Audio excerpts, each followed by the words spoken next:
Hi అందరికీ welcome back to my channel. ఈరోజు వీడియోలో మనం సజ్జలతో ఈజీగా టేస్టీగా చేసుకోగలిగే ఒక హెల్దీ లడ్డు రెసిపీని చూపించబోతున్నాను. ఈ లడ్డూలో సజ్జలతో పాటు కొన్ని డ్రై ఫ్రూట్స్ కూడా యాడ్ చేశాను. మరి ఈ టేస్టీ అండ్ న్యూట్రిషియస్ లడ్డూలు ఎలా తయారు చేసుకోవాలో చూసే ముందు మీరు మన ఛానల్ని ఫస్ట్ టైం చూస్తున్నట్లయితే తప్పకుండా ఛానల్ని సబ్స్క్రైబ్ చేసుకోండి. మరి ఇంకా లేట్ చేయకుండా రెసిపీలోకి వెళ్ళిపోదామా? ఈ లడ్డూలు తయారు చేయడం కోసం నేను ఇక్కడ 1 కప్పు సజ్జలు తీసుకుంటున్నాను. వీటిని వాష్ చేసుకునే ముందు ఒకసారి జాగ్రత్తగా చూసుకొని ఏమైనా చిన్న రాళ్ళు అవి ఉంటే తీసేసుకోండి. తర్వాత వీటిని 3-4 సార్లు శుభ్రంగా కడిగి తీసుకోవాలి. ఇలా కడిగిన తర్వాత సజ్జల్లో నీళ్లు లేకుండా బాగా వడకట్టుకోవాలి.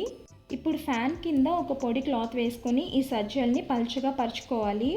ఈ సజ్జల్లో తడి ఆరేంత వరకు ఇలా ఫ్యాన్ కింద పెట్టి ఆరబెట్టుకుంటే సరిపోతుంది, ఎండలో పెట్టనవసరం లేదు. ఒక అరగంటకి సజ్జలు బాగా తడంతా ఆరిపోయాయి చూడండి. బయట తడి ఆరినా లోపల కొంచెం మాయిశ్చర్ అయితే ఉంటుంది, అందుకే ఒకసారి వేయించి తీసుకుందాం. అందుకోసం స్టవ్ ఆన్ చేసి ప్యాన్ పెట్టుకొని వేడయ్యాక సజ్జల్ని ఈ ప్యాన్లోకి వేసుకోండి. ఇప్పుడు వీటిని కలుపుతూ నెమ్మదిగా వేయించాలి. సజ్జల్ని లో ఫ్లేమ్లోనే మాడిపోకుండా మంచి అరోమా వచ్చేంత వరకు వేగనివ్వాలి. ఈ సజ్జలు వేగాయని ఎలా తెలుస్తుందంటే ఇవి వేగించిన తర్వాత నోట్లో వేసుకొని కొరికితే మనకి లోపల మాయిశ్చర్ లేకుండా క్రంచీగా అనిపిస్తుంది. అలా ఉంటే వేగిపోయినట్టే. ఇప్పుడు ఇలా వేయించుకున్న సజ్జల్ని సెపరేట్గా తీసుకుందాం.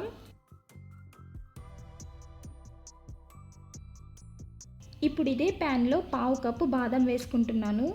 ఈ బాదం కూడా లో ఫ్లేమ్లో కలుపుతూ మాడిపోకుండా వేగనివ్వాలి.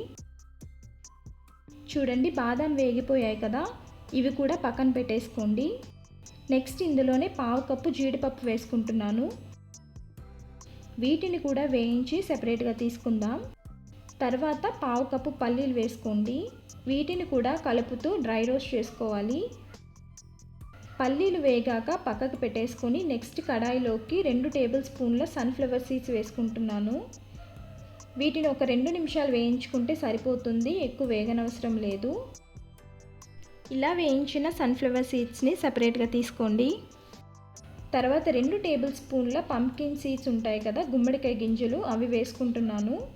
వీటిని కూడా లో ఫ్లేమ్లో 2-3 నిమిషాలు వేయించి తీసుకోండి.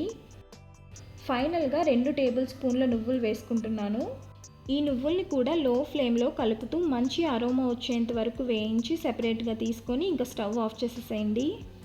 మనం తీసుకున్న ఒక్కో ఇంగ్రీడియంట్ వేగడానికి ఒక్కో టైం పడుతుంది, అందుకే కొంచెం లేట్ అయినా కూడా ఇలా అన్ని వేటికవి సెపరేట్గా వేయించుకుంటే లడ్డు టేస్ట్ చాలా బాగుంటుంది.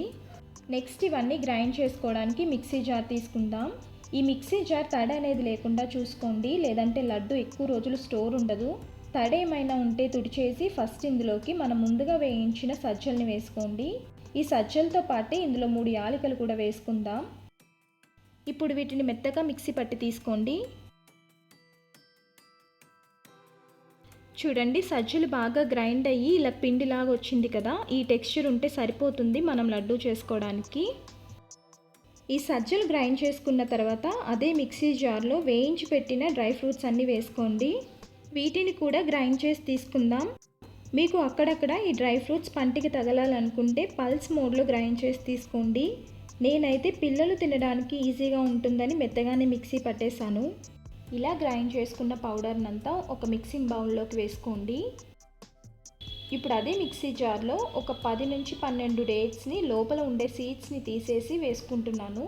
ఇందులోనే 1/2 కప్పు బెల్లం కూడా వేస్తున్నాను. స్వీట్నెస్ ఎక్కువ కావాలంటే మీరు 1/2 కప్పు బెల్లం కూడా వేసుకోవచ్చు.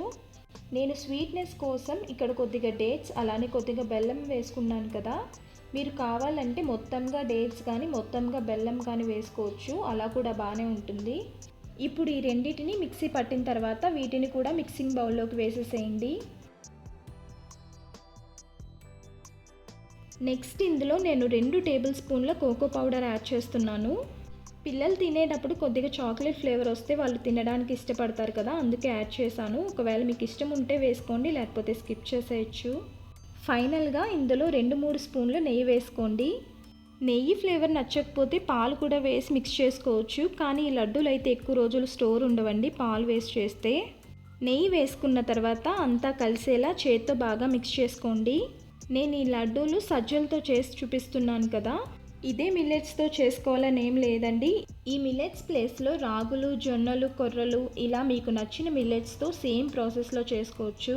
ఇలా అంతా కలిసేలా మిక్స్ చేసుకున్న తర్వాత లడ్డూలు చుడుతుంటే కొంచెం డ్రైగానే ఉందండి, అందుకే ఇంకొంచెం నెయ్యి యాడ్ చేస్తున్నాను. ఇలా నెయ్యిని కొంచెం కొంచెం వేసుకుంటూ పిండి అంతా బాగా కలిసేలా మిక్స్ చేసుకొని లడ్డూలు చుట్టుకోవడమే. డ్రై ఫ్రూట్స్ కూడా మీ దగ్గర ఏ ఉంటే అవే వేసుకోండి. నేను తీసుకునేవన్నీ వేసుకోవాల్సిన అవసరం లేదు, మీ దగ్గర ఏముంటే అవే వేసుకోవచ్చు. కొంచెం కొంచెం పిండిని తీసుకుంటూ మీకు నచ్చిన సైజులో లడ్డూలు చేసుకోండి. అంతేనండి, ఎంతో టేస్టీగా హెల్దీ అయిన సజ్జలు ఇంకా డ్రై ఫ్రూట్స్తో లడ్డూలు ప్రిపేర్ చేసేసుకున్నాం కదా ఈజీగా. ఇలా చేసుకున్న లడ్డూల్ని 8 కంటైనర్లో వేసుకొని ఫ్రిడ్జ్లో స్టోర్ చేసుకుంటే 1 మంత్ వరకు ఫ్రెష్గా ఉంటాయండి. అదే బయట పెట్టుకుంటే 10 to 15 డేస్ వరకు ఉంటాయి. పిల్లలకి స్కూల్కి ఏమైనా స్నాక్స్ పెట్టాలన్నా, మనకి స్వీట్ తినాలనే క్రేవింగ్స్ వచ్చినా ఇలాంటి లడ్డు ఇంట్లో చేసి పెట్టుకుంటే చాలండి. నేను తీసుకున్న మెజర్మెంట్స్తో ఈ సైజు లడ్డూలు 18 వచ్చాయండి నాకు. మరి నేను చెప్పిన ప్రాసెస్లో ఈ సజ్జలతో చేసే లడ్డూని మీరు కూడా ఇంట్లో తప్పకుండా ట్రై చేయండి. ట్రై చేసిన తర్వాత రెసిపీ ఎలా వచ్చిందో మీ ఫీడ్బ్యాక్ని తప్పకుండా కామెంట్స్లో షేర్ చేయండి. అలానే వీడియో నచ్చితే లైక్ చేసి మీ ఫ్యామిలీ ఫ్రెండ్స్కి కూడా షేర్ చేయండి. ఇలాంటి మరిన్ని మంచి రెసిపీస్ కోసం మన ఛానల్ని సబ్స్క్రైబ్ చేసుకోవడం మర్చిపోవద్దు. Thank you for watching.